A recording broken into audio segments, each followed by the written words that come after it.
Persuasive introductions. This PowerPoint is coming from SlideShare. This is a place you can go to find PowerPoints or presentations that people have made and use them together. So this is one that I found on Persuasive Introductions that's going to help us in writing our introductions. Alright, so it would be beneficial right now if you grabbed your graphic organizer and opened it up, push pause, and go do that. Alright, now with that, we're going to take the ideas that we have in our introduction section of the graphic organizer, and we're going to talk about the introduction. But first, what's the purpose? An introduction, it's the main argument of the essay, which is your thesis, and what should or should not happen. Why are you persuading someone? So what should happen, what should not. Okay? This is, again, the purpose, but this is also what we're going to be talking about. Your job is to get the reader's attention. Give your reader some background information on your topic, and to deliver the main purpose, the thesis, to make sure that they know. So think about your graphic organizer right now, think about your topic, and think about whether or not you have these things. Now there's three parts. There's a lead, which gets the reader's attention. There's background. It gives your reader a little bit of information about the topic so that they understand. And then it has your main argument, what your essay will be about. Okay, and all three of those sections are in the graphic organizer, Persuasive graphic organizer, like this.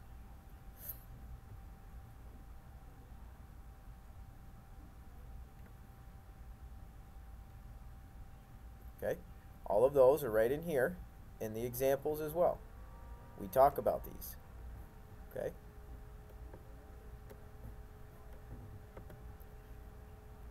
Again, there's three parts, and here's some examples for each of the parts.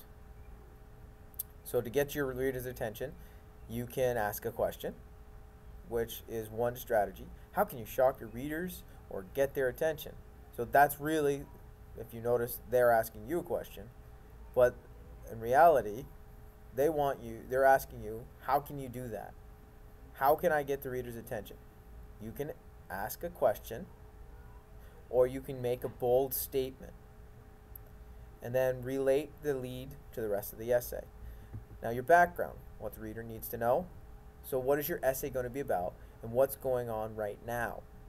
Now there might be things happening in your school. So let's pretend you're doing a persuasive essay on bullying and how it needs to stop.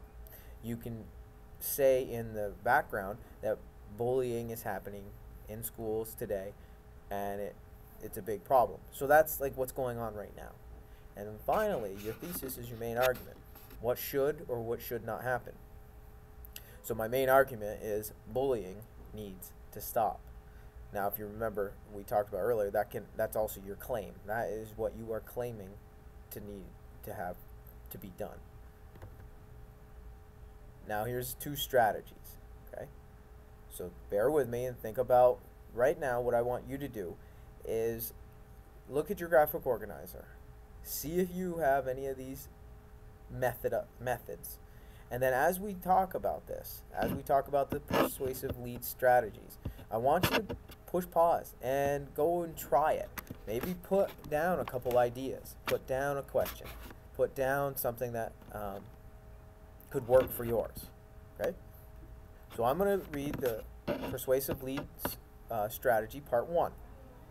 So this is one way in which you can get your reader's attention. Have your reader imagine the best case scenario. Relate to your topic. Okay, so this is the imagery is the word I'm looking for. Imagine you walk to a school each morning feeling proud and excited of who you are.